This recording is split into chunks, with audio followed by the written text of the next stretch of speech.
መላእክት 7518 ዓመት ሙሉ ለአንድ ሰከንድ እንኳን የፈጣሪያቸው ምስጋና ከአንደበታቸው አልተለያቸውም። በቀን 7 ጊዜ አይደለም 7 ደቂቃ የሚሰሙ ሰዎች አሉ። ሰይጣን እመቤታችንን የማይወድበትም አንዱ ትልቁ ችግር ሰይጣን በትዕቢት ወርዷል። ድንግል ማርያም ደግሞ ትህትና ይዛ ስለተገኘች አይወዳትም። ሸምበቆ አቋምሽ ወዴት ነው ቢሏት ነፋስን ጠይቁት አለቻሉ። እንደተኛው በመኝታዬ ላይ ያላስቀረኸኝ፣ ቀኑ እንደጨለመ ያላስቀረኸው። ስንሄድ የተዘጋ ፊት ነው የምናየው። ባጃጁ ጋርም ጠጋ ስንል ከቤት ሰዎቹ መከራ የሰኔ ደመና መስለው ማለት ጭቃ ቢያረግህ ቤት ነበር የሚመረግብህ። ሰው አረገ እኮ ድንጋይ እሳት ቢያረግ ሰው ነበር የሚያነድህ ማለት። እንጨት ብትሆንም እንደዚያው፣ ካብት ብትሆንም ሰው ሲነዳ ይውል ነበር። መቃብር ከሆነ ህይወት አውጣኝ። ሰው አለ ግን የሞተ ነው። እኛን ደግሞ በእኔ ደም ደግሞ ተወለዱ አለን። ከኛ መጥቶ ተዛመደ። መጀመሪያ ሲዘፈን የሚሸተው ከሆነ ነው እኮ የሞተው እኮ እሱ ነው። ሲዘመር አይሸተውም። ነገረ ቅዱሳን ሲነገር አይሸተውም። ምንድነው ሊሸተው የሚችለው? የሞተ ህይወት ማለት ነው። ከዛ ተመልከቱ፣ ታሰዶ ተሰደዱ አለን፣ ተምሮ ተማሩ አለን፣ ትሁት ሆኖ አለን። ለሰይጣን ሰከንድ የለውም። እስኪ የአምፖል ስንት ብር ነው የምከፍሉት? ቤት የውሃ ስንት ብር ነው የምከፍሉት? የህይወት የሚከፈል ቢሆን እኮ ጉድ ይፈላ ነበር። ሄሮድስ ድንግል ማርያምን ይወዳታል። እባክሽ ድንግል ማርያም የወለድሽው ልጅ በህይወቴ እንድጻፍ ልሁንና እንዳንቺ ልሰደድ አላት። ክርስቶስን መያዝ ማለት ደግሞ ድንግል ማርያምን መያዝ ነው። ሄሮድስ ግን እኔን ይወደኛል አለ። ሄሮድስ እኔን የወደደ ጌታ ከኔ ጋር ስለሌለ ነው። ሰይጣን ገብቶት ቅዱሳንን ሲያስክድ ሰው ገብቶት ቅዱሳንን ማክበር አቃተው። እውነት ይልኩን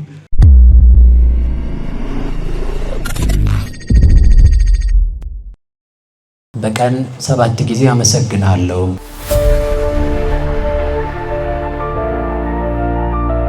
እስኪ በሉ በቀን በቃ ይችን ጥቅስ የማያውቃት ሰው የለም ማለት ነው። በጣም አስቸጋሪ ነው። አንዳንድ ጊዜ ምን አለ መሰላችሁ የምናውቀው ጥቅስ የማናውቀው ጥቅስ ይሆናል። በእኔ አይደለም በሊቃውንት አባቶቻችን እይታ ማለት ነው። እና የምንማማርበት ርዕስ ማን ነው ያላችሁ? ታው እንጂ ጎበዞች ስላችሁ ሳመሰግናችሁ ባንዴ ትወርዳላችሁ እንዴ? እስኪ በቀን በሉ ስንት ጊዜ ምን እላለሁ? አልሰማችሁ? በቀን ስንት ጊዜ? አንድ ቀን ስንት ሰዓት ነው? በሉ እንጂ 7 24 ሰዓት ነው። አሁን ሰው ቀን 12 ሰዓት ነው የሚል ጅል ከገጠማችሁ ምንም ማድረግ አይቻልም አይደል? እዚህ ሰፈር አይደለሁም ብሎ ማለፍ ነው። ጅልና ጅል ተያይዘው አሉ። ሁለቱም አብደው ጎዳና ላይ ቆመው ይከራከራሉ። እና አንድ ብልህ ሰው ሲመጣ ሁለቱ ደግሞ ምንድን ቢሉት ቀን በጠራራው ፀሐይ ሁለቱም ውሃ የሚያስብል በትር ይዘዋል። እንግዲህ ምን አይነትን ማለት እንደሆነ ይገባቸዋል ብዬ አስባለሁ። በጣም ወፍራም ዱላና ሌሊት ነው ይላሉ። አንዱ ቀን ነው ሌሊት ነው፣ ቀን ነው ሌሊት ነው፣ ቀን ነው። ከዛ አንድ ሰው መጣ ምስኪን፣ ፈሊጥ ያስፈልጋል ነው ሲመጣ የት ምንድን ቀን ነው ሌሊት አለው። አንዱ ቀን ነው ቢል ያኛው ይደጉሰዋል ማለት ነው። ሌሊት ነው ቢል ደግሞ ይሄኛው ያወርድበታል። ምን አለ? ቆይ እዚህ ሰፈር ስላልሆንኩ እዚህ ሰፈር ያላችሁ ተከራከሩ አላቸው ማለት ነው። እና አንዳንድ ጊዜ የምንናገራቸው ንግግሮች እዚህ ሰፈር ካልሆኑ ሰዎች ጋር እየገጠሙ ችግር ይሆናሉ አይደል? ማወቅ ያለባችሁ እንደዚያ ነው። የማንንም የግለሰብ ሐሳብ አትማሩም። ማንም ግለሰብ ለዚች ቤተክርስቲያን አያስተምሩ። እቺ ቤተክርስቲያን ባይሆን አንድ መልእክት ላስተላልፍ። ዮሴፍ ማንን ተቀብሏል? እመቤታችንን በሉ እንጂ ማንን ተቀብሏል? ንገሩኝ እንጂ። ይሄ ሰውዬ ገና ሳይጀምር እመቤታችንን አለ ነው የሚሉኝ። አሁን እንግዲህ አሁን ተመልከቱ፣ እመቤታችንን ተቀበለ። እሺ የተቀበላትን ምን አለ? ጠበቀ። በሉ እንጂ የጠበቃትን ምን አለ? ይዞ ተሰደደ። በሉ እንጂ ይዟት የተሰደደውን ይዟት በሉ እንጂ። የመምህራን ድርሻ ይሄ ነው። ድንግል ቤተክርስቲያን ናት። ዮሴፍ መምህራን ናቸው፣ ጠባቂ ናቸው እንጂ እነሱ ባላድሩ ጠባቂ ናቸው። ያችን እየጠበቁ ድርሻው ምንድነው? መጠበቅ። ከዛ ጠብቆ ደግሞ ችግር የሚፈጥሩባት ሰው ካሉ ይዞ መሰደድ፣ ሲመለስ ይዟት ይመለሳል ማለት ነው። እና እቺን ቤተክርስቲያን መምህራን እንደ ዮሴፍ እጮኛዋ ጠባቂዎቿ ናቸው። እና በዚያ መሰረት ነው የምንማረው። እንዲያስተምረን መድኃኔዓለም ይርዳን። ይሄን ካልኩ ቀጥታ ወደ ትምህርቱ እንገባለን። ትምህርቱን የምንማማርበት የትምህርታችንን ርዕስ ነግሬያቸዋለሁ። ስባለ ለቴ ሲባከ በቀን 7 ጊዜ አመሰግንሃለሁ ብሎ ቅዱስ ዳዊት ተናግሯል። ብዙ ጥቅስ ብናነሳ ብዙ ችግር ነው ሊፈጥር የሚችለው። ማለቴ ችግር ይፈጥራል አይደለም ማለት የፈለኩት ሁሉንም ጥቅስ ሳንተረጉም መሄዳችን ገብቷችኋል። የሚጠገበው በማየት ነው፣ በማሽተት ነው፣ በመብላት ነው። አቤት! ስለዚህ በደንብ አድርጎ መብላት ያስፈልጋል ማለት ነው። ስለዚህ 5 እንጀራ 1 አሳ ነው የበረከተው። አንዱን አሳ ስንጨርስ ወደ 5ቱ ጥቅስ ደግሞ እንሄዳለን ማለት ነው። ግልጽ ነው። እና ያን ካልኳችሁ መዝሙሩን ይሄን ቃሉን የምናገኘው ሁላችሁም ጸሎተኛ ስለሆናችሁ ስለማልጠረጥራችሁ አንድም ደግሞ እናንተም በቀን 7 ጊዜ እንጸልያለን ስላላችሁ ማለት ነው። አላላችሁኝም እኮ ብላችኋል። አላችሁ ደግሞ ትጸልያላችሁና መዝሙር 118 ቁጥር 164 ላይ መዝሙር 119 ቁጥር 164 ላይ ይሄ አንዳንድ የያዛችሁት ባይብል ወይም አንዳንድ መጽሐፍ ቅዱስ 19 ላይ አድርገው ስለሚሰሩት ነው። በግዕዙ ቋሚው 18 ላይ ነው ያለው ብዬ ነው ትርጓሜ የምንማርበት ላይ። ራስ የሌለው አስቸጋሪ ስለሆነ ነው። ራስ የሌለው ሰው ያው ራስ የለውም ስለሚባል ርዕስ የሌለው ትምህርት ይዛችሁ ምንም ስለማይጠቅማችሁ ነው። በቀን ስንት ጊዜ አመሰግናለሁ? ስንት ጊዜ? በቀን 7 ጊዜ አመሰግናለሁ። ስንሳ ነው የሚጸለየው። ወረቀት የተሰራው ሰው መጽሐፍ መሆኑ ሲቀር ነው መጽሐፍ የተሰራው። ገብቷችኋል? ለመላእክት መጽሐፍ ቅዱስ የላቸውም። መጽሐፍ ቅዱስ አያውቁም ግን አላልኩም። መጽሐፍ ቅዱስን ያውቁታል። አዳም በገነት ሳለ መጽሐፍ ቅዱስ አልተሰጠውም። ከገነት ከወጣ በኋላ ለምን መጽሐፍ ተሰጠው ይባል? ሰው መጽሐፍ መሆኑ ሲቀር መጽሐፍ እንዲያጠና ተደረገ እንጂ ሰው ራሱ ምንድነው? በሉ ነገሩ እንጂ የሚነበብ መጽሐፍ መሆን አለበት ነው። እና ቅዱስ ዳዊትም ላልመሰላችሁ በጸባህ ቀውም ቅድሜከ ወአስተርኢ ለከ፣ አቤቱ ጌታዬ ሆይ በማለዳ በፊትህ እቆማለሁ ይላል። እስኪ በሉ ማለዳ በየት እቆማለሁ? ማለዳ ይጸለያል። እዚህ ጋር ከመግባታችን በፊት ጥንቱን እናንሳ። መነሻው ይህ ጸሎት ቅዱስ ዳዊት ተናግሮታል። ከዚያ መካከል በዚህ ጸሎት ይህን ጸሎት የሚጸልዩ ሰዎች ምን ይጠቀማሉ? በደንብ ያዙልኝ። አሁን ቀጣይ ላይ አሁን ላልጨርሰው ስለምችል እኔ ከሌሎችም መምህራን ደግሞ እንዳቅሜ ከኔም ልትማሩት የምችሉትን ወደዛውም ልንገራችሁ። አሁን የማስተምራችሁ ስለ 7ቱ የጸሎት ጊዜያት ነው። ከዛ በኋላ ምን አለ? በ7ቱ ጊዜያት የሚጸለዩ ስራ ፈት ሰው የለም ማለት በ7ቱ ጊዜያት ላይ ረጅም ጸሎት ረዘመብን ብሎ ሰው እንዳይተው በ7ቱ ጊዜያት ላይ እንኳን ምክንያት እንዳያገኝ ወይ ጠዋት ላይ እንዲጸልይ ወይ በ7ቱ ጊዜያት ላይ ፈጣሪውን እንዳስብ የተሰሩ ጸሎቶች ስላሉ እነሱን ቀጣይ ትማራላችሁ ብዬ አስባለሁ። ይሄን ካልኩ ለዚህ ሐሳብ መነሻ የሚሆነን በ7ቱ ጊዜያት የሚጸልይ ሰው አጋንንትን ድል ይነሳል ነው የመጀመሪያችን። በ7ቱ ጊዜያት የሚጸልይ ማንን ድል ይነሳል? በሉ እንጂ መላእክት ይራዱታል። የመጀመሪያው ጸሎት እንድንጸልይ የሚያደርገን ምንድን ነው ስትሉኝ ጥቅሙን ማወቅ ነው። አንድ ሰው የያዘውን ወርቅ እንዳይጥለው ምን መሆኑን ማወቅ አለበት። በሉ እንጂ ስለዚህ ጸሎት ምን ይጠቅመናል? እስኪ በሉ ጸሎት በሉ። እሺ ምን ይጠቅመናል ጸሎት? ጉዞ ወደ ቅድስት ሀገር ኢየሩሳሌም። ተወለደ ጌታ ተወለደ። ጉዟችን እንደ እስራኤል ዘሥጋ በጆርዳን በኩል ወደ እስራኤል ይሆናል። እንደ ሕዝብ እስራኤል ቀይ ባህርን እንሻገራለን። በአካባ ደሴት ላይም እናድራለን። በአስደናቂው የፔትራ ፍልፍል ዓለት ውስጥም እናልፋለን። ከጭንጫ ዓለት ላይ ከፈለቀው ከሙሴ ምንጭ በረከትን እንሳተፋለን። እንደ ሊቀ ነቢያት ሙሴ በናባው ተራራ ላይ ሆነን የተስፋይቱ ምድር እንመለከታለን። እንደ ነቢዩ ኤልያስም ዮርዳኖስን ባህር እንሻገራለን። እንደ ነቢያቱ እንደ ኢያሱና እንደ ካሌብ በዝማሬና በእልልታ ወደ ኢያሪኮ ከተማ እንገባለን። በኢያሪኮ ከተማ ከኤልሳ ምንጭ በረከትን ተጎናጽፈን ወደ ቅድስቲቱ ሀገር ኢየሩሳሌም በደስታ እንገባለን። እንኳን ለብርሃነ ልደቱ በሰላም አደረሳችሁ። ተወለደ ጌታ። የዘንድሮው የጌታ ልደትን በዓል በልዩ ሁኔታ በቦታው እናከብራለን። ከዋዜማው ጀምሮ በቤተልሔም በኤፍራታ አደባባይ ምስጋናው እንደ ወንዝ ይፈሳል። ከሊቀ ጳጳሱ ከብዙ ክርስቲያኖች ጋር አብሮ በመሆን በልዩ ልዩ መንፈሳዊ ዝግጅት በዝማሬ ደምቀን እናከብራለን።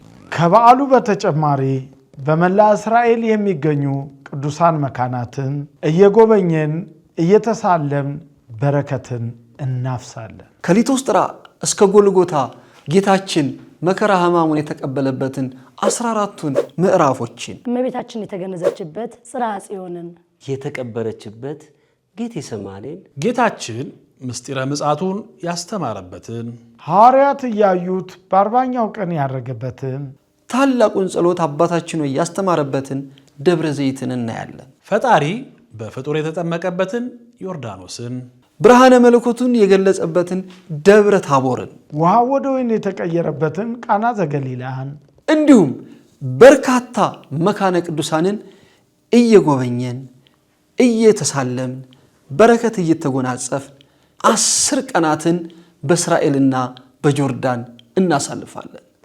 ከኛ ጋር ለመጓዝ የፈለጋችሁ በሙሉ ሁላችሁም ከስክሪኑ በታች በሚሄዱት ስልኮች እየደወላችሁ ከወዲሁ እንድትመዘገቡ መንፈሳዊ ጥሪያችንን እናቀርብላችኋለን። ልዩነታችን መንፈሳዊነታችን። ኤላ ኮቴትና ቋንቋይነሽ ሚዲያ በጋራ ያዘጋጁት መንፈሳዊ ጉዞ ወደ ኢየሩሳሌም። ትጸልያላችሁ? አቤት ከክፉ ነገር ይጠብቃል። ሰው አሁን የሚጸልየው ከክፉ ነገር ለመጠበቅ ነው ማለት አይጠብቅም አላልኩም። ይኸውላችሁ አሁን ትልቁ ችግር ምን መሰላችሁ? ሰው እንደዛ አይደለም ሲባል ያምልክ አይደለም ይመስለዋል። ሰው ጸሎት ከክፉ ነገር አይጠብቅም ወይ ከተባለ ይጠብቃል፣ ግን እሱ አይደለም። ጸሎት የሚጸልይ ሰው መላእክትን ነው የሚመስለው። እስኪ በሉ ማንን ይመስላል? የመላእክት ሕይወት ምስጋና። እስኪ በሉ የመላእክት ሕይወት በሉ ምንድን ነው? የበሬ ሕይወት ደግሞ ሆድ ነው። የጅብ ሕይወት ደግሞ ሆድ ነው። የአሳማ ሕይወት ሆድ ነው። የመላእክት ሕይወት ጸሎት ነው። አልቦሙ እረፍት ወእረፍቶሙ ኢትያኮቴቶሙ። ለመላእክት እረፍት የላቸውም።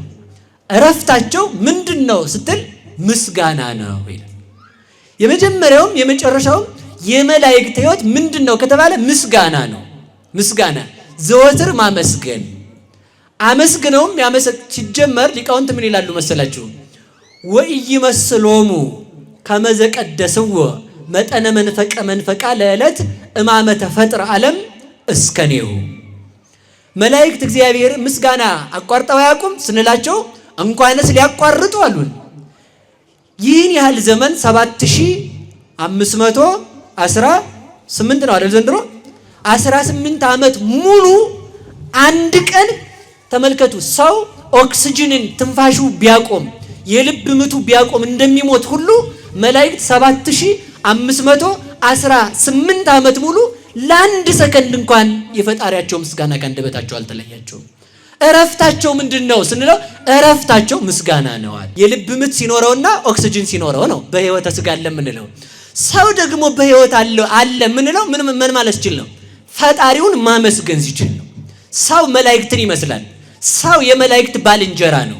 ሰው መላእክን የሚመስለው በምንድን ነው ከተባለ በአፍንጫ አይደለም፣ በማመስገን ነው። ተመልከቱ፣ በማመስገን እንደ መላእክት ካመሰገነ የመላእክት ህይወት ይኖረዋል ይላል። ሰው ለመጀመሪያም ጊዜ ቢሆን ተመልከቱ፣ ሳጥናኤል የወረደው ባለማመስገኑ የተነሳ ነው። ባለማመስገኑ የተነሳ ተመልከቱ፣ የመላእክት ህይወት በህያውነት እንዲኖር ፈጣሪያቸውን ማመስገን አለባቸው። ዲያብሎስ ባላመሰገነ ጊዜ ተመልከቱ፣ ባላመሰገነ ጊዜ ብርሃን የለበሰውን ወህየንተ መላእክት ምንድነው? ወህየንተ መላእክት ተመልከቱ፣ እንደ መላእክት የብርሃን ልብስ የነበረውን ጨለማን ለብሷል ማለት ነው። አለማመስገን ጨለማን ያለብሳል። አለማመስገን በሰማይ የነበረ ዲያብሎስን መሬት አውርዶታል። ማመስገን ደግሞ ተመልከቱ በሰማይ የነበረ እግዚአብሔርን መሬት እንዲመጣ ያደርገዋል። ምስጋና ደግሞ ተመልከቱ ካፈር የተፈጠረ መሬታዊ ሰውን ከመላእክት ጋር እንዲቆጠር ያደርገዋል ማለት ነው። ስለዚህ ማመስገን አለብን። ስናመሰግን ግን እንዲጠብቀን ብቻ አይደለም፣ ይጠብቀናል እግዚአብሔር።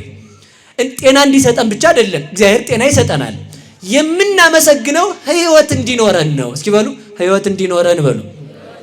ሕይወት ካለን ደግሞ ሁሉ አለን። እግዚአብሔር ካለን ሁሉ አለን። እግዚአብሔር ካለን ጤና አለን።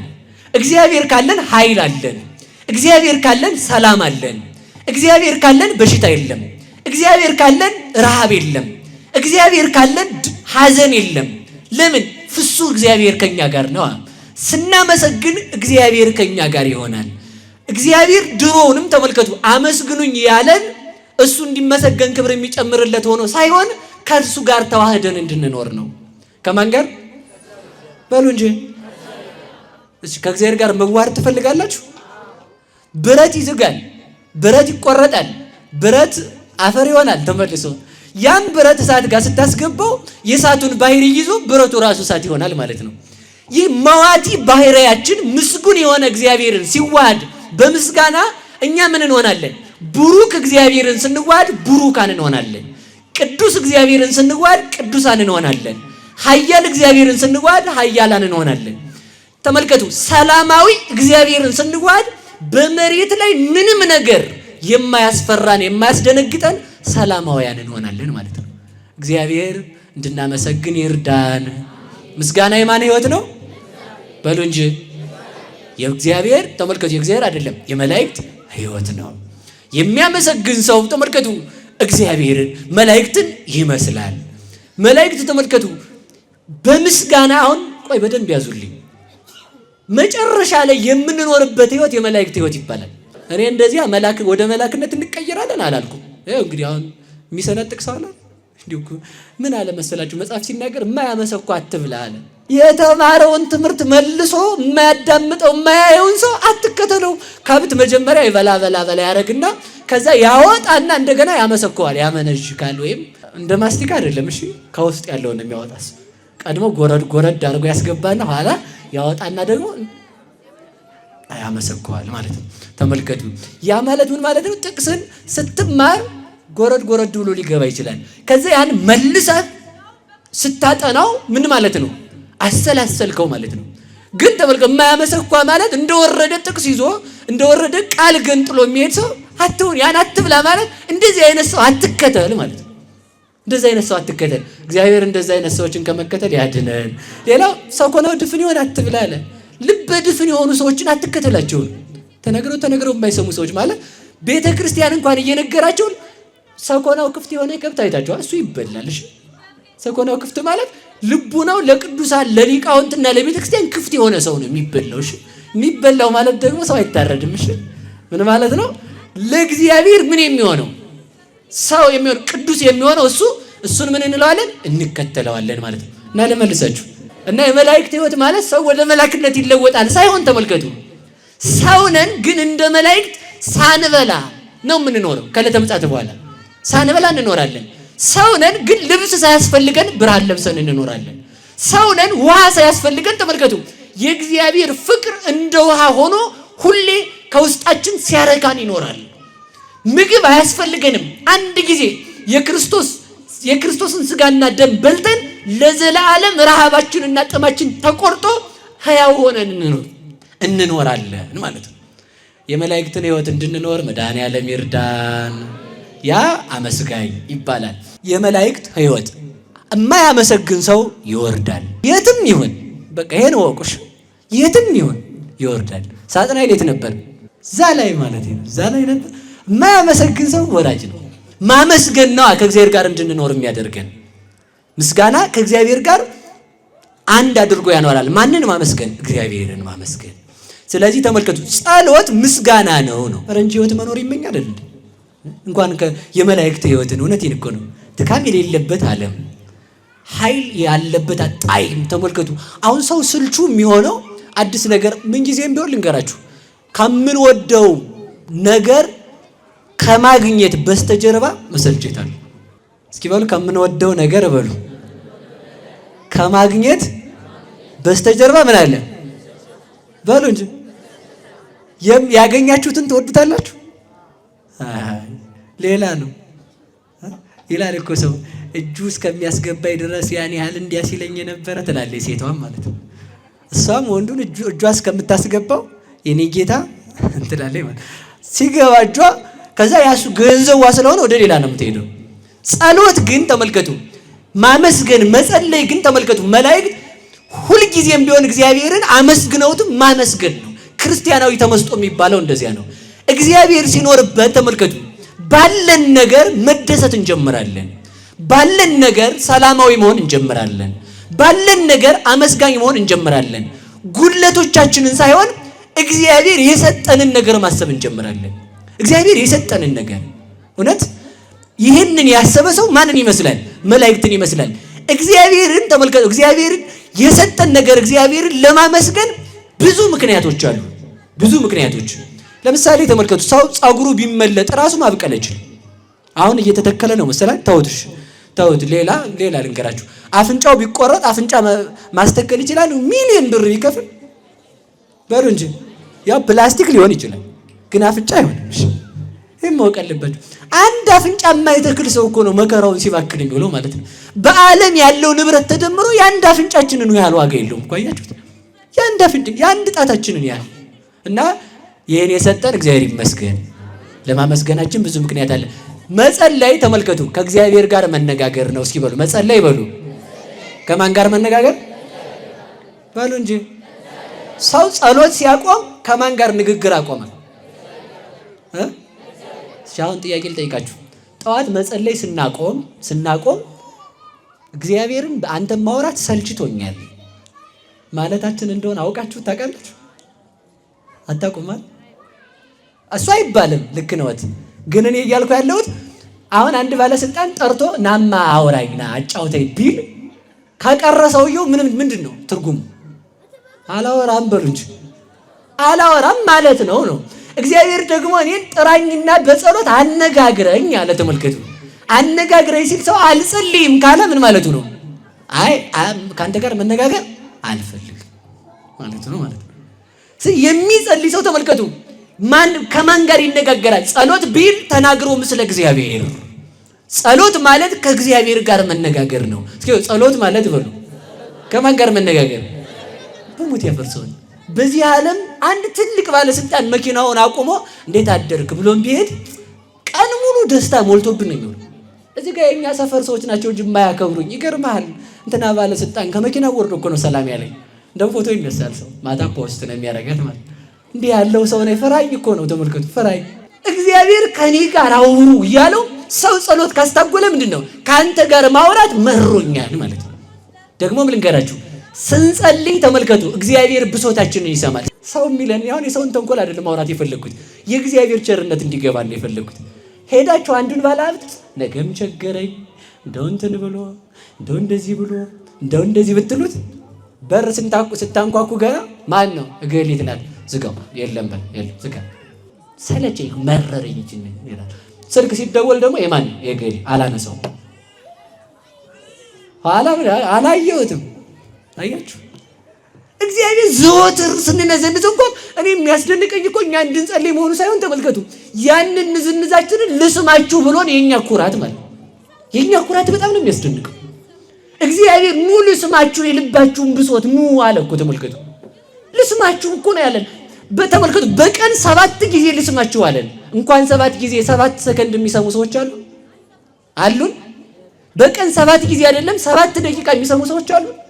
እግዚአብሔር ግን ምን አለ? 24 ሰዓትም ቢሆን አብሬ ነኝ እጠራኛለሁ። በቃ 7 ጊዜ ለኛ ነው። እሺ ለፍጹማኑ 24 ሰዓት ነው በቃ ብሶታቸውን የሚሰማቸው ማለት ነው። የእነሱ ብሶት ደግሞ ሆድ አይደለም ዓለምን ማር ነው። ማንን ማር ነው ባሉ እንጂ ዓለምን ማርልን ነውና ስንጸልይ ማን ብሶታችንን ይሰማል? በሉ ንገሩኝ። ስለዚህ እግዚአብሔር ብሶታችንን እንዲሰማ ምን ማለት አለብን? መጸለይ አለብን። ስንጸልይ ቀጥታ እግዚአብሔርን ተመልከቱ፣ በሌላ በወገን ሳይሆን እግዚአብሔር እንደዚህ ሆንኩልህ፣ ይሄ ጎደለኝ፣ ይሄ እንደዚህ ሆነ። ቢያንስ 30 ዓመትም ቢሆን አዳዲስ ፕላን እያዝን ነው የምንመጣው አይደል? አንድ ሰው እኮ ተመልከቱ አንድ ቀን ጉዳዩን አስፈጽማችሁለት በሁለተኛው ከመጣ ችግር ተፈጠረ አይፈጠርም? ሰውዬ ምን ብለህ ነው እኔ ለአንተ የተቀጠርኩ አረከኝ እንዴ ሌላ ጋር ደግሞ ሞክር ይባላል ማለት ነው። እና አስቸጋሪ ነው። እግዚአብሔር ግን ሁል ጊዜ ተመልከቱ ዕለት ዕለት ጉዳይ ሲመጣብን ስንመጣበት የማይሰለችን አምላክ ነው። እንድንጸልይ መድኃኔዓለም ይርዳን። ለዚህ አምላክ ታዲያ ተመልከቱ ትጸልያላችሁ አትጸልዩም? ከዚህ በኋላ ስንት ሰዓት? ሁልጊዜም ቢሆን ተመልከቱ። አሁን ቆይ እነግራችኋለሁ እሱን። ይሄ የተከፈለልን ኋላ መጨረሻ ላይ ስለምነግራችሁ ምንጊዜም ጸሎት የሚባለው ግዴታ ዳዊት አወጥተህ መጸለይ አይደለም። ተመስገን ጌታዬ ጸሎት ነው። ተመስገን እግዚአብሔር የትም ቦታውን ለሰይጣን አገር የለውም፣ ለሰይጣን ሰዓት የለውም። ወይ ጉድ! ሰዎች እኮ ሰይጣን ይሄን ያህል ሰዓት ተብሎ ተበጅቶለታል ይላል አላለም። በዚያ ሰዓት ሰው ይዝላል ነው ያለው። እሱን አመጣዋለሁ። እየሰማችሁ ነው? ስለዚህ ምንድን ነው ሁልጊዜም ቢሆን የትም ቦታ ሆነን እግዚአብሔርን መጥራት። ማንን መጥራት? አሁን ማንን እየሰማችሁ ነው? እግዚአብሔርን በሉ። ንገሩኝ እንጂ ስንጸልይ ማን ይሰማናል? እሺ የትኛውን ሰዓት ግን እናብዛው? እግዚአብሔርን ተመልከቱ። የተከበረ ባለስልጣን እንኳን ተመልከቱ። መጀመሪያ አይቆይ ወሬዎትን ያቁሙና እኔን ይስሙኝ አይባልም አይደል? ይባላል። ስለዚህ ምንድን ነው የሚባለው? ይናገሩ እርስዎ አገሩን ማስተዳደር እንዲህ ያልኩ ብሎ አንድ ሰዓት ቢበዛ ሰው መናገር የፈለገ ሰው እንደ ድመት አፉን ጥርግ ማድረጉ አይቀርም ማለት። እንደዚህ ካለ ሰው ዝም ብላችሁ ቀጥል ያንተን ወሬ ነው ማለት። እንደዚህ ካለ ችግር ነው። እንደዚህ ካለ ደግሞ የምትናገረው ነገር እየገባኝ አይደለም። ልክ ነህ የሚሉ ሰዎች ልክ አይደሉም። እውነቴን ነው። ሲሰለቻቸው ሁሉ ምንድን ነው ያልኩት ብትል የለም እና እንደዛ አይደለም። እሺ እና ምንድን ነው ልላችሁ የፈለግኩት ስንጸልይ ማን ይሰማናል? እሺ ብዙውን ሰዓት ማንን በመስማት እንውሰደው? ስንማር ማንን ነው የምንሰማው? እንዲህ ያለ ነገር እወዳለሁ፣ ስራዬ ይሄ ነው፣ እንደዚህ አድርጉና ኑ ሲለን ስንመጣ በብሩህ ገጽ እንድንመጣ ምን ማለት አለብን? መማርን መውደድ። ስትማር ማንን ትሰማዋለህ? እግዚአብሔርን። ስታውቅ ማንን ትሰማዋለህ? ስታነብ እግዚአብሔርን። ስለዚህ ተመልከቱ ብዙ ጊዜ ትምህርት እየተሰጠ ጸሎት ጸልዬ ነው የምመለስ፣ እኔ አልሰማም አልማርም። አሁንማ ሰው ጠግቧል እኮ በቃ እኔ አሁን በዚህ ዘመን አስተማሪ አያስፈልግም፣ በቃ አነበዋለሁ ከዚህ እስከዚህ እኔም እስከ ራዕየ ዮሐንስ ነው የማዞረው ይላል። አታነበውም ወዳጅ፣ እሱ ነው የሚያነባህ አንተን ማለት። ወረቀት ስንት ሉካ ነበብኩ እያልክ ስትቆጥር እየዋልክ መስመር ስትቆጥር እየዋልክ ነው እንዲህ አንባቢ መሆን። እንደዛ አይደለም። ስለዚህ ምን ማለት ነው መሰላችሁ? ስንማር ማንን እንሰማለን? በሉ ንገሩኝ። ጸሎታችን እንኳን አቋርጦ አላልኩም። ተመልከቱ፣ ጸሎታችንን እንኳን አቁመን ማንን ልንሰማ ይገባል? ንገሩኝ እንጂ ማንን መስማት ይቀድማል? እግዚአብሔርን ስትሰሙ እግዚአብሔር ይሰማቸዋል። እግዚአብሔር ሁላችንን ይስማን። አንድ ታሪክ ብቻ ተርኬ ልግባ። ቅዱስ አባ እንጦንዮስ ይባላሉ። የመነኩሴ መጀመሪያ ማን ነው? አታውቁም? መነኩሴ ብቻ የምታውቁት? እሺ የባይታዊ ጀማሪስ ማን ናቸው? አባ እንጦንዮስ ናቸው የመነኩሴ መጀመሪያ። መነኩሴ የሚለውን ስም ማን እንዳወጣው ነግሬያችሁ በዛው አልፋለሁ። እና አባ እንጦንስ እናት አባታቸው ትምህርት ቤት አስገቧቸው። ብዙም ገፍተው አይማሩም ነበር ያገሩ ሰዎችና ለቅዳሴ ያህል ተምረው መጡ። አባ እንጦንስ በሕፃንነታቸው ከዛ ተምረው ሲመጡ ተመልከቱ፣ እየገባው ነው። ተምረው ሲመጡ ምን ተፈጠረ መሰላችሁ? አባታቸው ልድርህ ነው አላቸው። ሲላቸው አይ እኔ ማግባት አልፈልግም ሲሉ፣ እንግዲያውስ እንደ ኤልያስ እንደ ዮሐንስ ነው መኖር የምፈልገው በድንግልና አሉ። አይ የለም ታገባለህ ሲላቸው ምን አሉ? እግዚአብሔርን ጠይቄው ልምጣ ብለው ጸሎት ያዙ። አባ እንጦንስ ጸሎት እንደያዙ አባታቸው ሞተ። ይቅርታ ታመመ ብለው ነገሯቸው። ሲሄዱ አባታቸው ሞቶ አገኙት። አባታቸው እንደ ሞተ ሲያገኙት ልብ ብላችሁ ስሙ። እኛ 35 ጥቅስ ይዘን መጽደቂያ ሳይሆን መሳደቢያ ነው ያደረግነው በዚህ ዘመን ማለት ነው። ቅዱሳን በአንድ ጥቅስ ህይወታቸውን ይመራሉ። በአንድ ጥቅስ ነው ያልኳቸው ያሉት። ከዛ ተመልሰው ምን አደረጉ መሰላችሁ? ሀብቱን ሁሉ ገና አባታቸው ሳይቀበር ለነዳያን ሰጡት።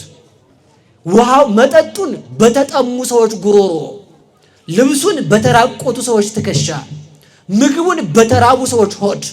ተመልከቱ፣ እንደዚህ አድርገው ተመልከቱ።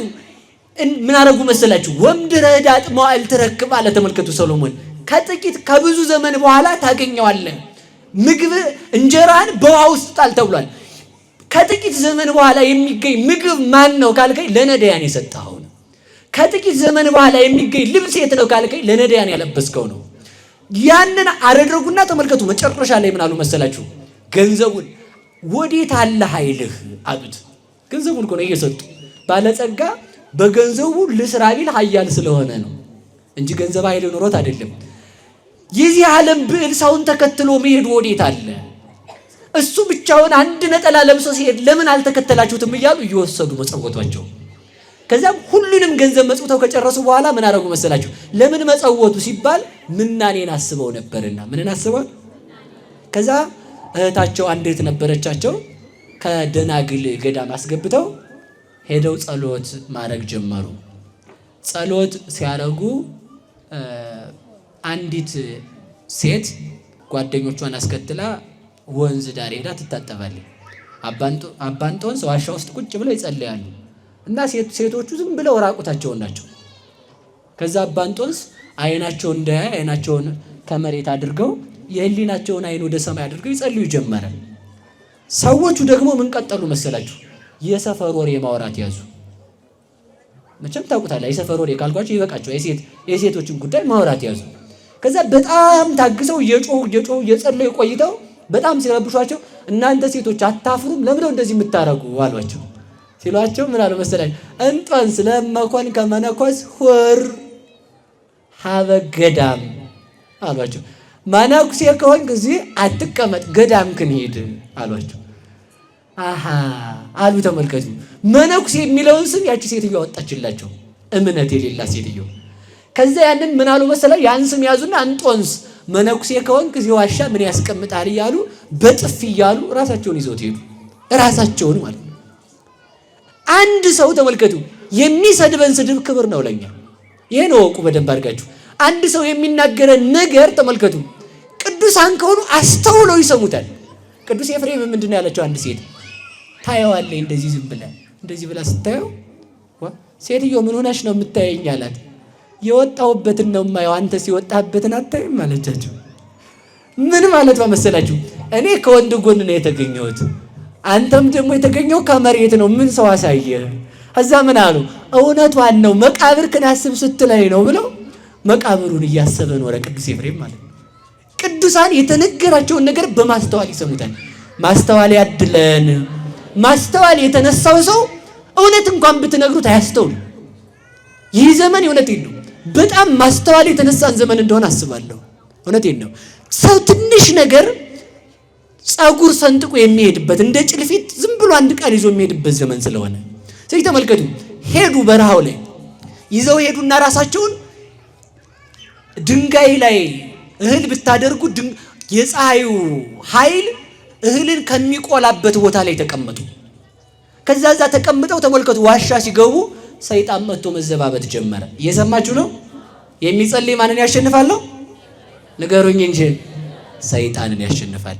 ከዛ እዛ ጋር መጣና አንተ መነኩሴ አዳም ያጣትን ገነት እገባለሁ ብለህ ነው እንዴ አላቸው። ብዙ ሰራዊት ይዟል። እዚህ በቃ እዚሁ ነው የማጠፋ ሲላቸው ምን አሉ መሰላችሁ? እውነትህን ነው። በትዕቢት ነው የመጣው አይደል? ሰይጣን የሚሸነፈው በትህትና ነው። ሰይጣን እመቤታችንን የማይወድበትም አንዱ ትልቁ ችግር ሰይጣን በትዕቢት ወርዷል። ድንግል ማርያም ደግሞ ትህትና ይዛ ስለተገኘች አይወዳትም። መቼም ቢሆን ይወዳታል ብላችሁ እንዳታስቡ ብዬ። ምክንያቱም ሰይጣን የወረደው በምንድን ነው? በሉ በትዕቢት በሉ እንጂ አመስግን ሲባል አመስግኑኝ። ድንግል ማርያም ደግሞ የአምላክ እናት ነሽ ስትባል ኧረ እኔ ባሪያው ነኝ አገልጋዩ ነኝ። ተመልከቱ ያለችውን እና ይሄ ትህትናዋ ተመልከቱ፣ ይሄ ትህትናዋ ሰይጣንን ያስቀናዋል እስከ መጨረሻው ድረስ ማለት ነው። ለዚያ ነው ዛሬ ሰይጣን ያስቀናቸው ሰዎች እኔም እኮ እመቤቴ እንደመቤቴ ነኝ የሚሉት ማለት ነው። ኧረ እባክሽ በየት አልፈሽ ነው እንደው እንኳን እመቤት አንድ እንደው ጥሩ አድርጋ የለበሰ ክርስቲያን ሴት የማትመስል እኮ ናት እንዲህ የምትለው ማለት ነው። እና በጣም ድፍረት ነው። ከዛ ምን አላቸው መሰላችሁ? በትህትና ሊያሸንፉት ነው። እኛ ብዙ ነን ሲላቸው እውነታችሁን ነው፣ እናንተ ብዙ ናችሁ፣ ግን ከእናንተ የሚበልጥ እግዚአብሔር አለ። ከእናንተ እጅ የሚያስጥለኝ እግዚአብሔር ነው። እኛ ኃያላን ነን አሉ። እንኳን ሰይጣን እንደው አሁን ሰው ፈረስ ይዞ ማቆም ይችላል? በሬ ራሱ እኮ እግዚአብሔር ተገዛ ብሎት ነው እንጂ አሁን ሰው በሬን መንዳት ይችላል? ዶሮም አይነዳ። እውነቴን ነው። ጊንጥ አይደል ስታባረር የምትለው ስብና ጊንጥ ብትመጣው ሰው ብድግ በቃ ያው ይፈራታል። ተመልከቱ፣ እግዚአብሔር ተገዙ ብሎ ብቻ ስለሰጣቸው ነው። ስለዚህ ምን አሉ መሰላችሁ? አዎ አንተ ኃያል ነህ፣ ግን ያንተ ፈጣሪ ግን ከሁሉ በላይ ነው አሉት። የትህትናቸው ሰይጣን አባ እንጦንስን እንዳያሸንፋቸው አድርጓል።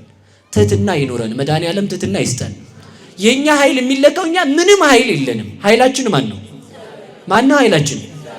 መመኪያችን ማን ነው? መጠጊያችን ማን ነው? ዝናችን ማን ነው? ክብራችን ማን ነው? ሞገሳችን ማን ነው? ርስታችን ማን ነው? ሁሉ ነገራችን እግዚአብሔር ነው። ከአሸናፊዎች የምንበልጠውም ከእግዚአብሔር ጋር ብቻ ስለሆነ እውነት ነው የምነግራችሁ። ከአሸናፊዎች የምንበልጥበት እኛ ከሰው የተሻልን ሆነን አይደለም።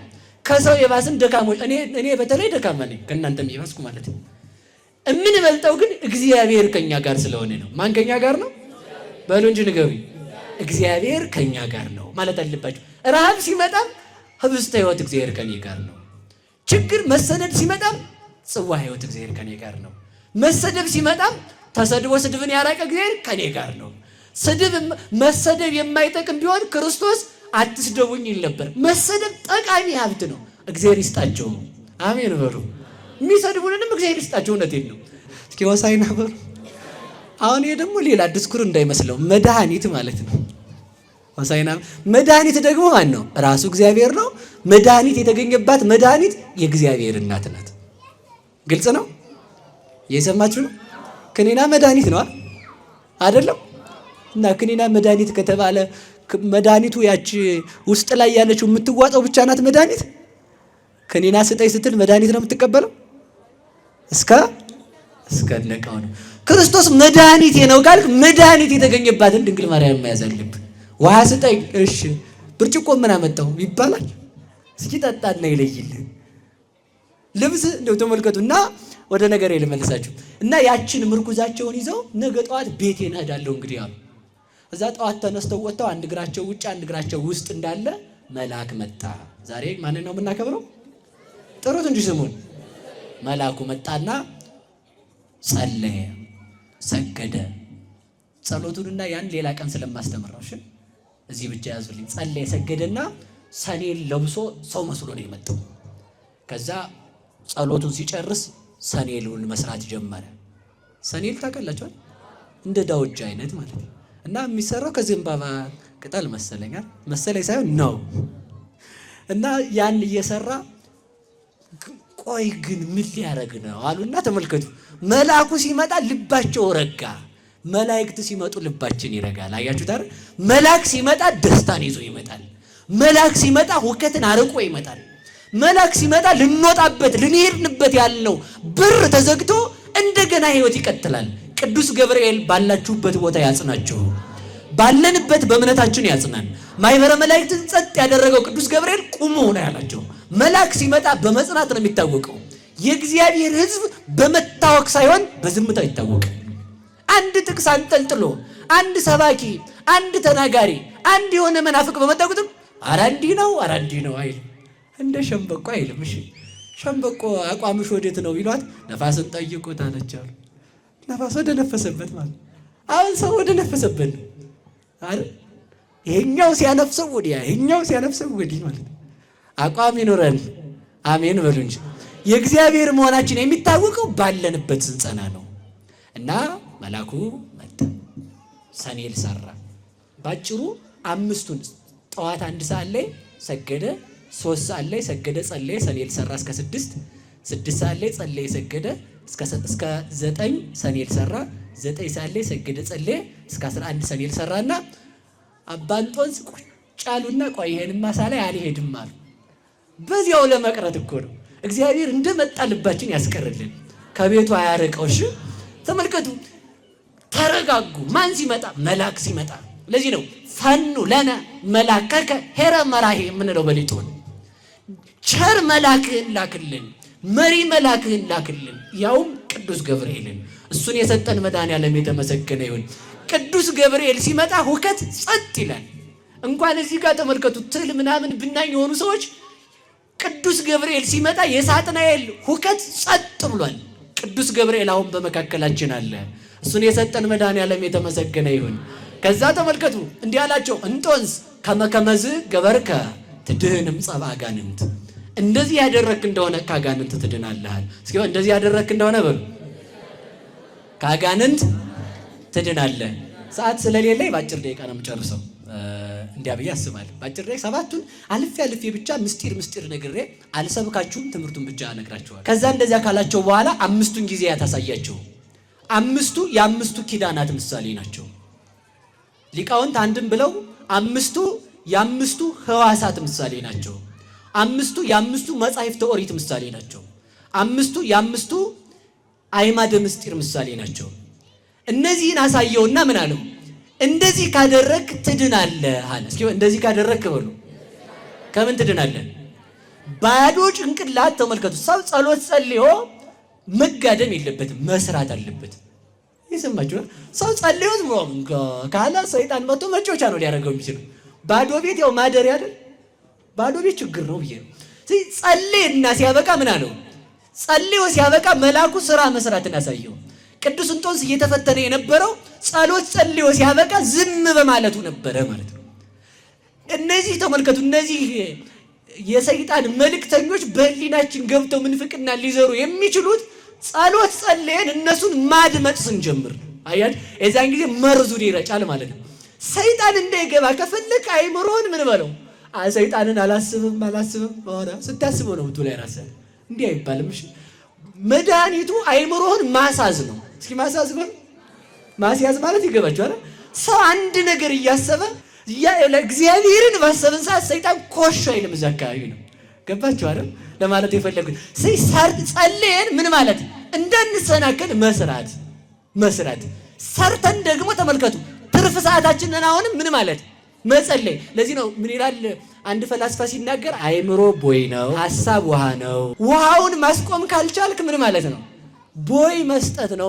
አይምሮዬን ሐሳቡን አስቆመዋለሁ ብትል አትልፋ፣ አታስቆመው። እስኪ ማሰብ የሚያቆም ሰው እጁን ያወጣ። አሁን ማሰብ የሚያቆም ሰው እስኪ እጃችሁ ነው። ማሰብ የሚያቆም ልብ ለአንድ ደቂቃ ማሰብ ያቆመ ሰው ካለ ይሄን እሸልመዋለሁ። ስልክ ነው እንዴ? አይ ወይኔ፣ እሺ እሸልመዋለሁ። እውነት የሚያቆም ካለ እሸልመዋለሁ። አይ አዛኝን እሸልማለሁ።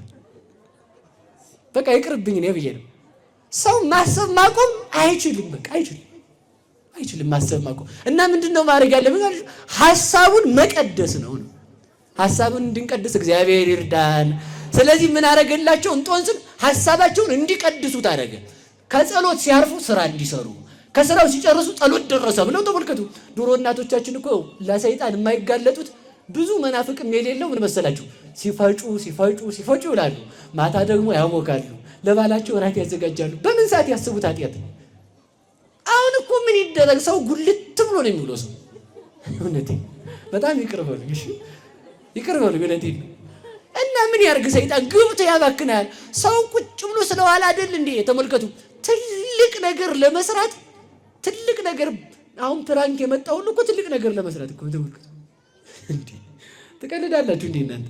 ሰው ትልቅ ነገር ለመስራት ምን ያደርጋል? ጭንቅላቱ ባዶ ስለሆነ ትልቅ ተንኮል ስራ እኮ ነው። ትልቅ ተንኮል ማንን ተሳድቤ እንደው ጉድ እኮ ነው። እና ተመልከቱ፣ የሚሰራ ህሊና እግዚአብሔር ይስጠን። እና ይኸውላችሁ በሞት ያፈርሶንላችሁ። እኔ ከእናንተ የባስኩ ኃጢአተኛ እንደሆንኩ አውቃለሁ። ግን እያልኳችሁ ያለሁት እኔ ምንድነው መሰላችሁ? ህሊናችሁን እረፍት አትስጡት ነው። ህሊናችሁን እረፍት ከሰጣችሁት ሰይጣን ገብቶ ሲያባክነው ነው የሚውል። ወይ ስሩ ወይ ሰይጣንን ድርሻ ለማድረግ ጸልይ ስታበቃ ቢያንስ ስራ በቃ። ሰርተ ስታበቃ ደግሞ ተመስገን። እንቅልፍ ከመጣም ተኛ በቃ ይሻላል እኮ ሰይጣን ከሚያባክነን ማለት ነው። አሁን ሰው ተመልከቱ፣ ስራዬ ብሎ ምን አይነት ነገር ብፈለስፍ ነው ሰው ሊያውቀኝ የሚችለው? አንዱ ያለችውን ሰምታችኋል አይደል? ከወንድሜ ልጅ ወልጃለሁ ብላ ለመመዝገብ ውሸቷንም ሊሆን ይችላል። ሰው ትልቅ ነገር አሁን እየሰራ ያለው ምን ስለሆነ ነው? ባዶ እየሆነ ስለሄደ ነው። እግዚአብሔር ከስራ ፈትነት ያውጣን። ከዚያ በኋላ እንዲያረጋ አሳያቸው። ከዛ ይሄን ስራ አላቸው። ከዛ እንጦንስ ጀመሩ። የአምስቱ ሕዋሳት አፍ ምሳሌ። እሺ ልጨርሰው ነገር። መልአኩ 5 አሳያቸው። እንደዚህ ካረክ ስላለ ስንት ቀርቶታል ማለት ነው? አቤት 2 ቀርቶታል። እሱ የማታውና የሌሊቱ ነው። ሁሉንም አድርጎ ቅዱስ ዳዊት ጠቅልሎ ምን አለ? በቀን 7 ጊዜ አመሰግናለሁ። አሁንም እርግጠኛውን የምነግራችሁ ደስ ይበላችሁ፣ እግዚአብሔርን እያመሰገናችሁ አሁን ራሱ ማለት ነው። አንዱን የጸሎት ሰዓት እዚህ ያዛችሁ ታያችሁ። እግዚአብሔር የተመሰገነ ይሁን፣ አሜን በሉ። ጠዋት ለምን እንጸለያለን? ምስጢር እንግዲህ ተመልከቱ። ጠዋት የምንጸልይበት ምክንያት ተመልከቱ።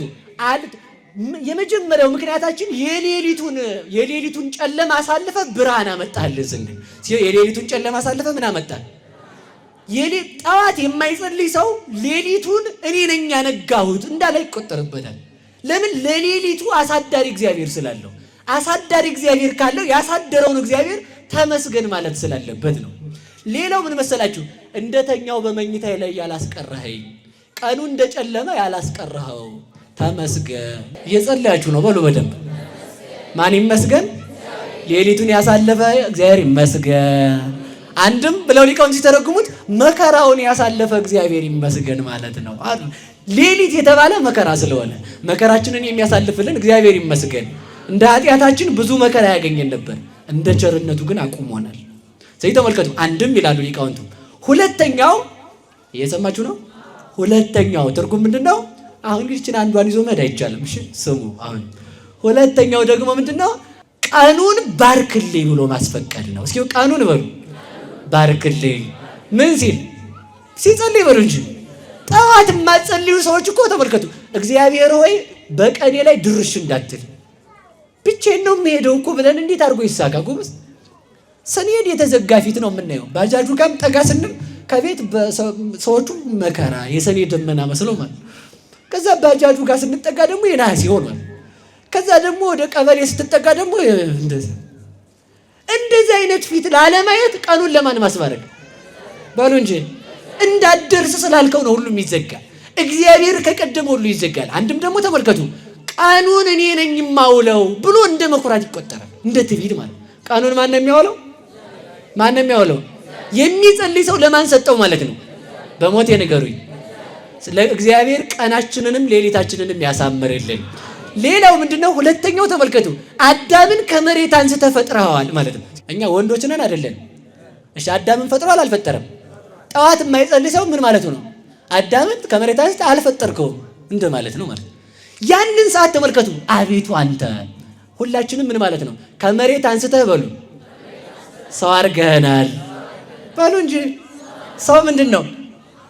አፈር ነው። አፈሩን ደግሞ ሰው ያደረገው ስንት ሰዓት ላይ ነው? ማለዳ ነው እግዚአብሔር። ስለዚህ ተመልከቱ፣ ጠዋት የሚጸልይ ሰው አቤቱ ከመሬት አንስተው ሰው ያረገኝ ተመስገን፣ ሰው ያረገን መድኃኒዓለም ይመስገን። ጭቃ ቢያረግህ ቤት ነበር የሚመረግብህ፣ ሰው አረገህ እኮ።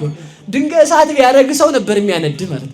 እንጨት ብትሆንም እንደዚያው፣ ከብት ብትሆንም ሰው ሲነዳ ይውል ነበር። እንደዚህ ሰው ያረገኝ እግዚአብሔር ይመስገን፣ ሰው ያረገን መድኃኒዓለም ይመስገን። ሁለተኛ ሌላው ትልቁ ምስጢር ደግሞ ምንድነው? ክርስቶስ በጲላጦስ ፊት የቆመበት ነው። ጠዋት የሚጸልይ ሰው ተመልከቱ፣ አቤቱ አንተ እኔ አፈር ነበርኩ፣ አፈር የሆንኩትን ሰው አድርገህ ፈጠርከኝ።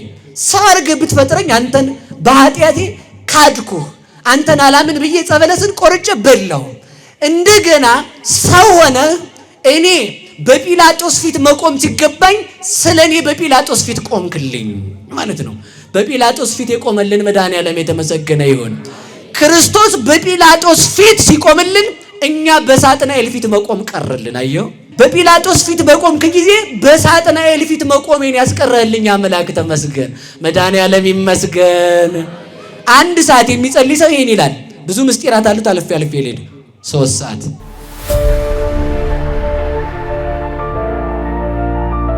ሔዋን የተፈጠረችው ከአዳም ጎን የተፈጠረችው እንስሳ ነው በሉ እንጂ። ስለዚህ ምን ማለት ነው? እናቴ ሔዋንን የሰራት ማለተች ማንን? 3 ሰዓት ላይ ይጸለያል። ለምን ሲባል ሔዋንን ምን ያልካት? የፈጠርካት አንተ ነህ። ሌላው ምንድነው? ተመልከቱ፣ ዳንኤል 3 ሰዓት ላይ ይጸልይ ነበረ። ይሄን አሁን እየጠቀስኩ ማምጣት ሰዓት ስለሌለኝ ነው። ሌላው እመቤታችን የመልአክን ብስራት የሰማችበት ሰዓት ነው። አያችሁ፣ ቅዱስ ዳዊት ምን አለ? 7 ጊዜ ያመሰግናለሁ። ሁለተኛው ሰዓት 3 ሰዓት ነው። ምን ማለቱ ነው? እና በሔዋን ጆሮ የመጣውን በድንግል ማርያም በኩል መጥቶ ደስታ የሰማንበት ሰዓት ስለሆነ ያን ሰዓት በምን እናስበዋለን? አዎ እንደ ድሮ ቢሆን መከራ የሰማንበት ነው ብለን እናስበው ነበር። እንደ ዛሬው ግን ምን ብለን እናስበዋለን? ደስታን የሰማንበት፣ ያውም ደስታ የተናገረ ቅዱስ ገብርኤል እኮ ነው። ቅዱስ ገብርኤል ከሁላችሁ ጋር ይሁን። እሺ 3 ሰዓት ለሚጸልይ ሰው ቅዱስ ገብርኤል ብስራት ያሰማዋል። አይወላችሁ። ለዚህ እኮ ነው ቅዱስ ገብርኤል ሆይ እባክህ ወደ ድንግል ማርያም ሄደህ እንደምትወልደው እንደነገርካት ባይሆን ወደ እኔ መጥተህ እግዚአብሔርን እንድዘው ንገረኝ አለ። ተመልከቱ፣ ቅዱስ ገብርኤል ለእኛም ይንገረን። አዎ እመቤታችን የጌታ ባሪያ ሆነኛ አይሆንልኝም አለች። አዎ እኔ ደግሞ በኃጢአት የቆሸሽኩ ስለሆንኩ እግዚአብሔርን መሸከም አይሆንልኝም። ግን ተመልከቱ፣ ምልዕተ ጸጋ ምልዕተ ክብር ጸጋን የተመላሽ ሆይ ደስ ይበልሽ እንዳልካት የኃጢአትህ ማይበል ቆሞልሃልና ካንተ ተወግዷልና ጸጋ ይደርብህ በለኝ አለ። ቅዱስ ገብርኤል ጸጋ ይደርባችሁ ይበለን። ተመልከቱና እሷ ተመልከቱ ባበሰርካት ጊዜ ጌታን ወለደች። ባይሆን እኔ በልቤ እንድዘው የቃሉን በልቤ እሱን ይዤ ምግባር የሚባል ፍሬ እንዳፈራ እርዳኝ ይላል ቅዱስ ገብርኤል። ሁላችንን የሚርዳን 3 ሰዓት የሚጸልይ ሰው ምን ማለቱ ነው? ድንግል ማርያም መበሰሯን ያስባል።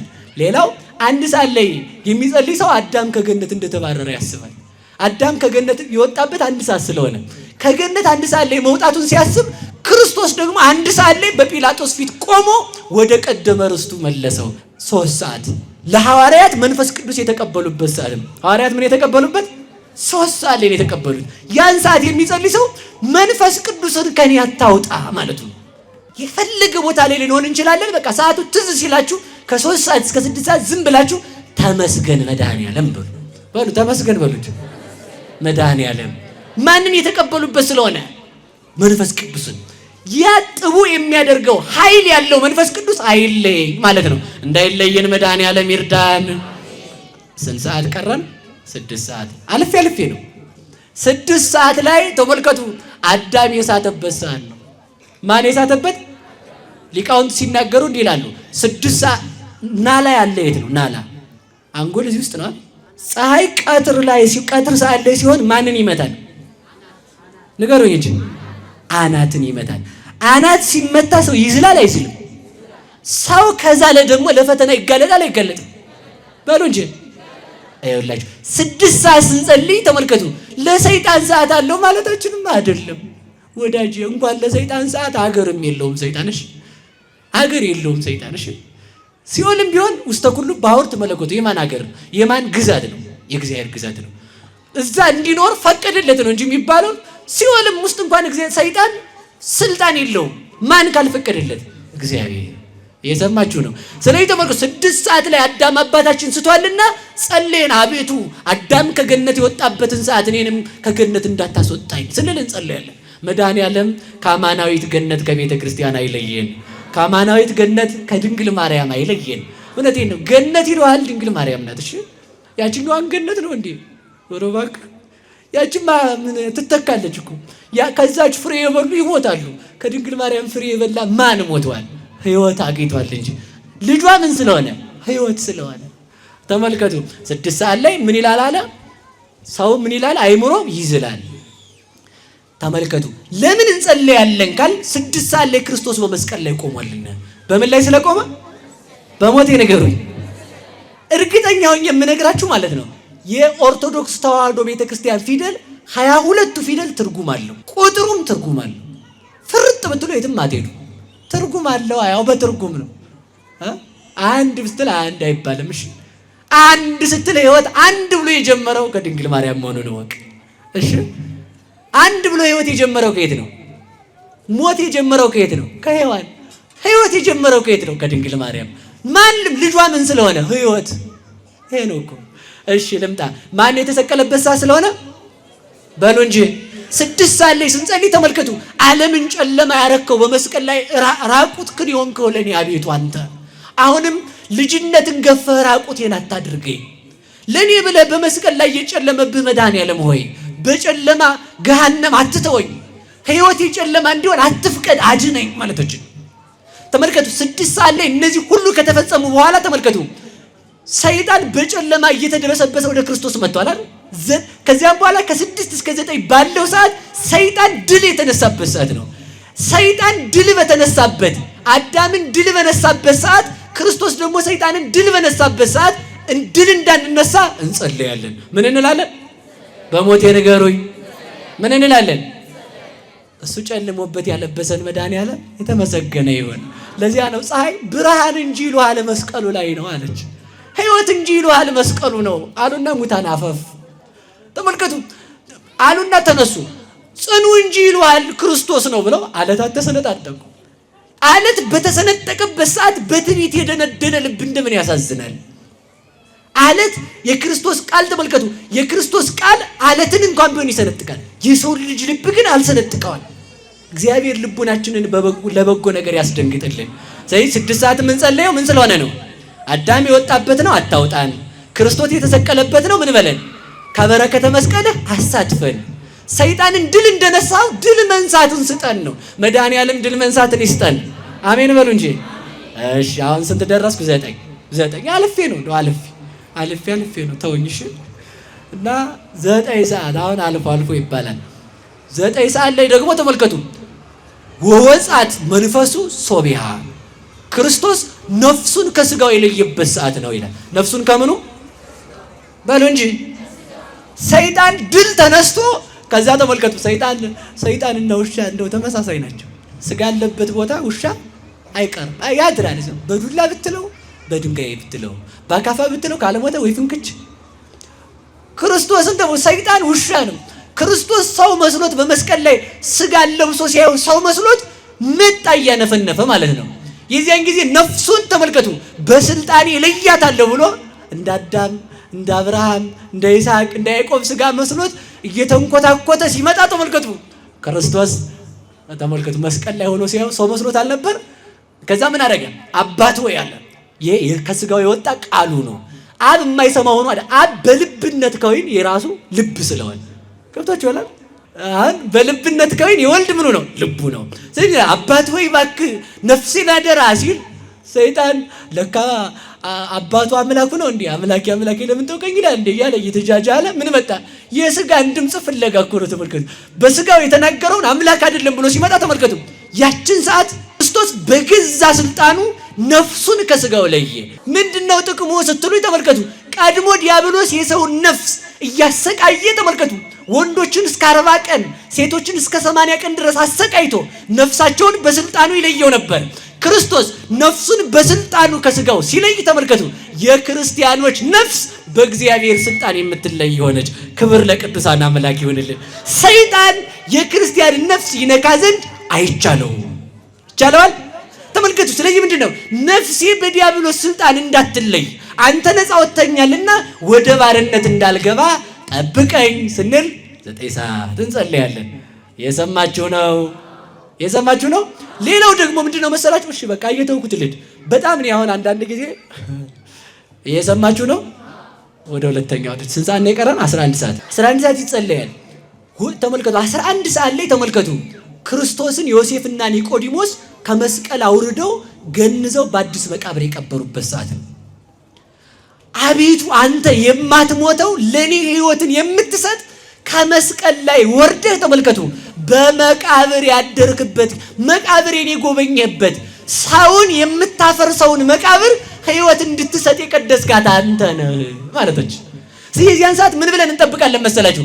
አቤቱ ጌታ ሆይ አንተ ከመስቀል ወርደህ እስከ መቃብር እንደፈለከኝ እኔ ደግሞ አንተን ተመልከቱ እኔ ደግሞ አንተን ትቼ ተሰድጄ ወደ መቃብር እንዳልወርድ ጠብቀኝ።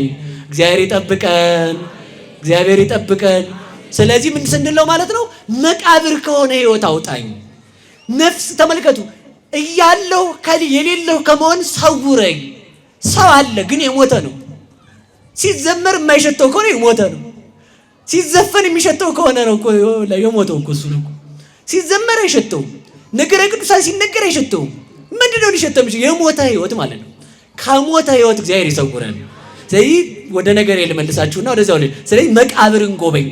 አንተ ተመልከቱ በመቃብር ውስጥ ሆነ በኪሩቤል ዙፋን እንደተቀመጥክ ነፍስን ተመልከቱ ነፍስን በስልጣን እንደለየ የኔን ነፍስ በስልጣናቸው አጋንንት እንዳይለዩት ጠብቀኝ።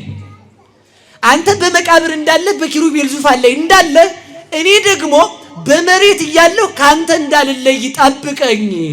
መድኃኒዓለም ከሁላችን ጋር ይሁንልን። እግዚአብሔር ምሉ ስለሆነ ከኛ ጋር መኖር ስለሚችል ነው። እሺ ከምሽቱ 1 ሰዓት ክርስቶስ የጸለየበት ሰዓት ተመልከቱ። ፈተና ተመልከቱ። ሐዋርያትን ሰበሰባቸውና ይሁዳ ክርስቶስን ሸጦ እየተመለሰ ነበር ባጭሩ ታሪኩ። ከዛ ሐዋርያትን ሰበሰባቸውና ትግሁ ወጸልዩ ከመ ይትባኡ ውስተ መንሱት ወደ ፈተና እንዳትገቡ ተግታችሁ ጸልዩ አላቸው። ሐዋርያት ግን ወከብዳ አዕይንቲሆሙ በድቃስ ይላል። ሐዘን በዝቶባቸው ስለነበር ሞታለሁ ብሏቸው ስለነበር ሐዘን ልብን ያዝላል። ልብ ሲዝል አካል ይዝላል። አካል ሲዝል እንቅልፍ ያሰኛል። ሐዘን ስለበዛባቸው ተመልከቱ፣ ዓለምን ትተው የተከተሉትን ክርስቶስን ነገ ዓለም በሞት የምትወስድባቸው መስሏቸው አዘኑ። ሀብትን ሁሉ ትተው ሀብታቸው ያደረጉት እግዚአብሔር ሞታለሁ ሲላቸው አዘኑ። በዚህ የተነሳ ሕሊናቸው መጽናናት አቅቶት እሱ ግን ተነሱና ጸልዩ ይላቸው ነበር። እሱ ግን ተመልከቱ በዚያን ሰዓት ይጸልይ ነበር። ለምን? አምላክ ኖሮት ነው ሲባል አይደለም። መከራ በመጣባቸው ጊዜ ጸልዩ። ሰው ታዲያ ወሬኛ ነው። ተመልከቱ መከራ ሲመጣበት ቴክስት ማድረግ፣ ስልክ መደወል፣ ፖሊስ ማለት ሰው ማደራጀት ነው። መከራ ሲመጣ መድኃኒቱ ከመንገር መሆን ነው። ያው እግዚአብሔር ጋር በቃ ምን አገባህ አንተ። መከራ ሲመጣባችሁ እኔ ጋር ኑ ለማለት ምን አለ? ጸሎት ጸለየ። የማይጸልየው አምላክ እየጸለየ ታየ። ለምን? ለልጆቹ ጸሎትን ሲያስተምረን ምንድነው መሰላችሁ? ለበጎ ስራ ሁሉ ምን ሆነን? መሪ ሆነን ይላል። ክርስቶስ መሪያችን ነው። እንዲህ እኮ ነው የምንለው። ተመልከቱ የሰሙለት ያብዳሉ ሆነው ነው እንዲህ ሰዎቹ። ኢየሱስ ክርስቶስ ጥዑመ ስም ለዘይበልዖ፣ ኢየሱስ ክርስቶስ ጽዋ ሕይወት ለዘይጸምዖ። ክርስቶስ ለሚበሉት ስጋው የጣፈጠ ኢየሱስ ክርስቶስ ስሙ እንኳን የጣፈጠ ተመልከቱ። ጽዋ ሕይወት ለዘይጸምዖ፣ ለተጠሙ ሰዎች ሕይወትን የሚሰጥ ጽዋ። ሞገስነ ወክብርነ፣ ተመልከቱ ቀርነ መድኃኒትነ፣ የሃይማኖታችን ራስ ሞገሳችን ክርስቶስ ነው አለችው። ከዛ ምን ትለዋለች መሰላችሁ? ጠባቂያችን፣ ጽኑ እረኛችን፣ እንቅልፍ የማይጥለው ንጉሳችን፣ ለዘላለም ሁሉን የሚያውቅ ጽኑ አምባችን፣ ጠላት ተዋግቶ የማይሰብረው ጽኑ ምሽጋችን ክርስቶስ ጽኑ ምን ይባላል? ኃይሉ መዝራይቱ የማኑ እዱ ይባላል። ይህም ብዘረዝር እናድራለን። ስለዚህ ምንድን ነው ምንድነው ኃይላችን የምንለው? ማንን ነው? ኃይላ ለጥበብ ክርስቶስ አላደል ቅዱስ ያሬድ ኃይላ ለጥበብ ክርስቶስ አለ። ተመልከቱ የጥበብ ኃይሏ ክርስቶስ ነው። ክርስቶስ የሌለበት ጥበብ ኃይል የለው። እሱ ራሱን የሰጠን መድኃኔዓለም የተመሰገነ ይሁን። ከምሽቱ 1 ሰዓት ላይ ጸለየ። ለምን ሲባል ጸሎትን ለማስተማር አንድ። ሁለተኛው ደግሞ ምን አለ መሰላችሁ? እኛ ለምን እንጸለያለን ካላችሁ ወደ አንተ መጸለይን ወደ እሱ መጸለይን አስተምሮን ከተኛን ስለሚፈርድብን አንድ። ሁለተኛ ምን ጸለየው? አንተ ጸለየህ ጸሎትን አስተምረኛል ለማለት። ጸለየው ምን አረገን? በሞቴ ንገሩኝ። ተወልዶ ተወለዱ። ተወልዶ እኮ ነው ከእናታችን ከድንግል ማርያም ተወልዶ እኛን ደግሞ በእኔ ደም ደግሞ ተወለዱ አለን። ከኛ መጥቶ ተዛመደ መጀመሪያ። ከዛ ተመልከቱ ታሰዶ ተሰደዱ አለን። ተምሮ ተማሩ አለን። ትሁት ሆኖ አለን። ተጠምቆ ተጠመቁ አለን። ሞቶ እኔ ከእናንተ ጋር ነኝ ሙቱ አለ። ጽኑ እስማነም ወይ ክጎል አለም። እኔ ዓለምን አሸንፌዋለሁ አትፍሩ አለን። እንዲህ አድርጎ ዓለምን ያሸነፈ መድኃኔዓለም ከኛ ጋር ይሁንልን። አሁን አንድ ቀረኝ። ስንት ሰዓት? መንፈቀ ሌሊት የሚባለው ያ ሰዓት ደግሞ ክርስቶስ የተያዘበት ሰዓት ነው። ለምን ከቻልን አሁን ይኸውላችሁ እየሰማችሁ ነው አይደል? እኔ አንድ ነገር አስረግጬ ልንገራችሁ። ለሰይጣን ሰከንድ የለውም። እስኪ በሉ ሰከንድ የለውም በሉ እንጂ ንገሩ በደንብ አድርጋችሁ። የለውም። ግን ታዲያ ለሰይጣን ሰከንድ የለውም ማለት የፍጥረታት ጌታ እግዚአብሔር ነው ማለታችን ነው እንጂ ሰይጣን በሰዓት ሰዎችን ለማሳት የሚሄድበት ሰዓት የለም። ግን አላልንም። ደግሞ እንዲህ ሲባል እኮ እንግዲህ አሊል ነው ሰው እንዲህ እንደማይባልም እንግዲህ ሲነገር እንዲህ ብሎ መስማት ነው ማለት ነው። ስለዚህ ተመልከቱ ክርስቶስ በተጸነሰባት ቅጽበት ሰከንድን በማይጸኗ ዕለት ሲሞላው ዕለታትን፣ ወር ሲሞላው አውራሃትን፣ ዓመት ሲሞላው ዓመታትን ተወልዶ ዘመን ሲሞላው ዘመናትን ቀደሰልን። አየርን እንኳን በመስቀሉ ተሰቅሎ ቀድሶልናል። ስለዚህ ክርስቶስ በ33 ዓመት በዚህ ዓለም የቆየው ዘመናትን፣ ዕለታትን፣ ሳምንታትን፣ ቀናትን፣ ማይክሮ ሰከንድን ሲቀድስ ነው። ቀናትን ቀድሶ የሰጠን መድኃኔዓለም የተመሰገነ ይሁን። መንፈቀ ሌሊት ለምን እንጸልያለን? አቤቱ አንተ የማትያዘው ለኔ ብለህ ተያዝክ ለማለት ነው። ሁሉን የሚይዘውን ያዙት፣ ሁሉን የሚገዛውን ይላል ቅዱስ ዮሐንስ አፈወርቅ ጎተቱት፣ እርሱ ግን በፍቅር ተከተላቸው ይላል። ለኔ ብለህ ወዮ አንተ መታየት ብቻ ማስደሰት ሲገባው አንተን ሰው ተመልከቱ። ሰው አንተን ልታድነው ብትመጣ ለራሱ ድነት ሲል እንኳን አንተን የሰቀለ ወዮ ለኔ ብለህ ተያዝክ። መያዙ የመሰቀሉ ውጤት ስለሆነ መያዙ ተመልከቱ የድነታችን መሰረት ስለሆነ እሱ ተይዞ በሰይጣን እጅ ከመያዝ አዳነን። በሰይጣን እጅ ከመያዝ ያዳነን መድኃኔዓለም የተመሰገነ ይሁን። ሰዓት እንደው አሁን ሚሊዮን ዓመት ቢሰጧችሁ ለእግዚአብሔር ውለታ መመለሻ ይሆን? በሞት ያፈርሰው። የአምፖል ስንት ብር ነው የምትከፍሉት? ቤት የውሃ ስንት ብር ነው የምትከፍሉት? የህይወት የሚከፈል ቢሆን እኮ ጉድ ይፈላ ነበር። የፀሐይ የሚከፈል ቢሆን የኦክሲጅን የሚከፈል ቢሆን ውሃም እየተከፈለብን ነው። እንተው እንግዲህ እና ሳያስከፍል በነፃ የሰጠን እግዚአብሔር የተመሰገነ ይሁን። ስንጸልይ መላእክት አሉ። አንድ ጊዜ ብቻ ስንጸልይ ማን አሉ? ስንጸልይ ማን አሉ? ቸር የሆኑ መላእክት እነ ቅዱስ ገብርኤል፣ እነ ቅዱስ ሚካኤል፣ እነ ቅዱስ ሩፋኤል ሁሉም ሊቃነ መላእክት ምን ይላሉ? ከበውን ይሰፍራሉ። መላእክት ከኛ ጋር ሲሆኑ የማይሸነፈውን እናሸንፋለን። 7 ጊዜ እንድናመሰግነው የፈጠረን መድኃኔዓለም የተመሰገነ ይሁንልን። ማንን ይዘን እንሰደድ? ማንን ይዘን? ጥያቄ ልጠይቃችሁ። ሄሮድስ ድንግል ማርያምን ይወዳታል? በሉ እንጂ ለምን የማይወዳት?